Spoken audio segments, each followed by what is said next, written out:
Hello बच्चों, let's read the question. A rocket explodes in mid-air. How does this affect its total momentum? तो question में हमसे कहा गया है कि एक अगर रॉकेट है जो कि एक्सप्लोड हो जाता है मिड एयर में, यानी कि हवा में ही अगर फट जाता है तो तो किस तरह से ये इफेक्ट करेगा इसके टोटल मोमेंटम पे।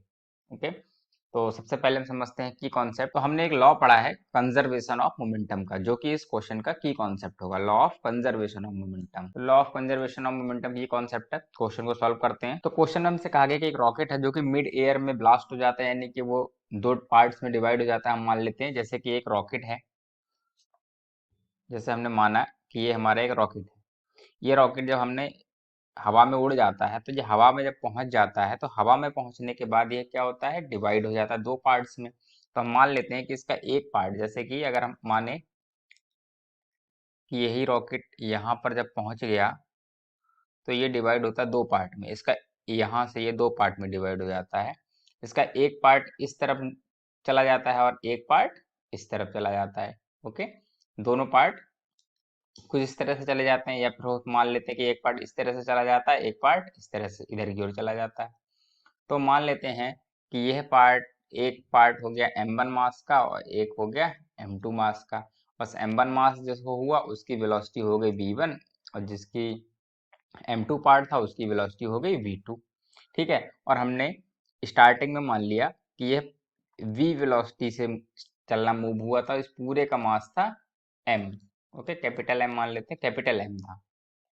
तो यानी कि जब ये पार्टिकल यहाँ पर था तो उस टाइम उसका मोमेंटम क्या था, total momentum, initially total momentum क्या था, m into v. Initial momentum p is equal to क्या होगा, m इंटू वी। m हमने कैपिटल M लिया है तो हम कैपिटल M ले लेते हैं, कैपिटल M इंटू वी। ये हो गया इनिशियल मोमेंटम। और अब क्या हुआ, जब ये पार्ट में डिवाइड हो गया तो m1 m2 पार्ट में डिवाइड होगा और v1 v2 वेलोसिटी, सही है, दोनों पार्ट अलग अलग ट्रेवल करने लगे अलग अलग डायरेक्शन में। तो इन दोनों का जो मोमेंटम होगा वो क्या होगा, दोनों पार्ट्स का मोमेंटम। तो हम पहले लेते हैं m1 पार्ट का momentum, momentum of part. Okay, इसके पार्ट्स के मोमेंटम, एक m1 पार्ट का मोमेंटम क्या होगा, हम मान लेते हैं उसे p1 इज इक्वल टू क्या हो जाएगा, m1 v1। और ऐसे ही दूसरे पार्ट को हम मान लेते हैं p2, तो वो हो जाएगा m2 और v2। ओके, अब हमने क्या पढ़ा है कॉन्सेप्ट में कि law of conservation of momentum, यानी कि मोमेंटम कंजर्व रहता है किसी भी पार्टिकल का, कब तक, जब तक उस पर कोई एक्सटर्नल फोर्स न लगाया जाए। ठीक है, ये भी हम जानते हैं कि ये कब तक होता है वैलिड, जब तक कोई एक्सटर्नल फोर्स न लगाओ। अब देखो रॉकेट हवा में गया, उसमें वो दो पार्ट में डिवाइड हुआ, यहाँ पर कोई एक्सटर्नल फोर्स नहीं था। ठीक है, इंटरनल फोर्स की वजह से ये ब्लास्ट हुआ।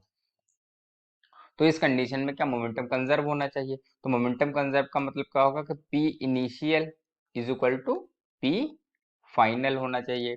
तो इनिशियली पी क्या था, एम बी था, तो यानी कि एम वी हो गया।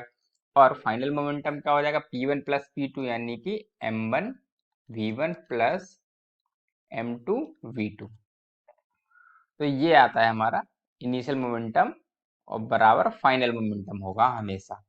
ठीक है, तो क्वेश्चन में हमसे पूछा है कि किस तरह से इफेक्ट करता है टोटल मोमेंटम को। तो इसका टोटल मोमेंटम क्या होता है, does not affect. Okay, total momentum पे कोई इफेक्ट नहीं पड़ता है, total momentum remains same, total momentum remains same. तो this is our answer. I hope you understood very well. Thank you.